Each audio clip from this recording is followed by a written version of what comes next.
இந்த வருஷம் தாங்க நான் எக்ஸ்பெக்ட் பண்ணாத அளவுக்கு கஞ்சி எவ்வளோ கஞ்சி கிடச்சிருக்குங்க. ரம்ஜான் ஸ்பெஷல் அப்படின்னாவே இந்த நோம்பு கஞ்சி நல்ல சுட சுடன்னு இருக்குது. திறந்த உடனே வாசனை செம்ம சூப்பராக இருக்குது. சின்ன வயசில் வந்து எங்கள் பெரியம்மா வீட்டுக்கு பக்கத்தில் வந்து ஒருத்தவங்க பாய் இருப்பாங்க. அவங்க வந்து கஞ்சி கொடுப்பாங்க. நான் ஸ்கூல் போயிட்டு வந்ததுக்கப்புறமா இதுக்காகவே எங்கள் பெரியம்மா வீட்டுக்கு போயிட்டு நான் வாங்கி குடிப்பேன்.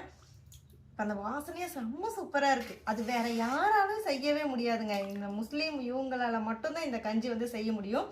நம்ம செஞ்சாலும் இந்த ஃப்ளேவர் வந்து கண்டிப்பாக வரவே வராது. சூடாக செம்மையாக இருக்குது. உங்களுக்கும் வந்து நோம்பு கஞ்சி கிடச்சிச்சா அப்படின்னு சொல்லுங்கள். ரொம்ப வருஷம் கழித்து எனக்கு இந்த கஞ்சி கிடச்சிருக்கு. பிடிச்சி பார்க்குறேன் எப்படி இருக்குன்னு.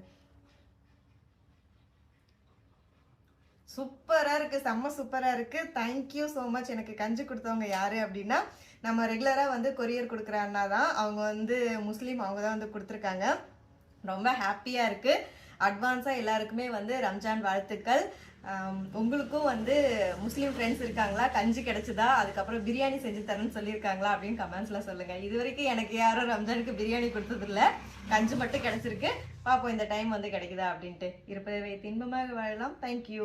அப்புறம் நான் வந்து இந்த கஞ்சி நான் மட்டும் குடிக்க போகிறதில்ல, எல்லாருக்கும் தான் கொடுக்க போகிறேன். எங்கள் ஸ்டாஃபு, அதுக்கப்புறம் அவங்க வீட்டில் இருக்கிறவங்க எல்லாருக்கும் தான் நான் கொடுத்து அனுப்ப போகிறேன். அதனால தான் இவ்வளோ பெரிய பக்கெட்டில் வந்திருக்கு.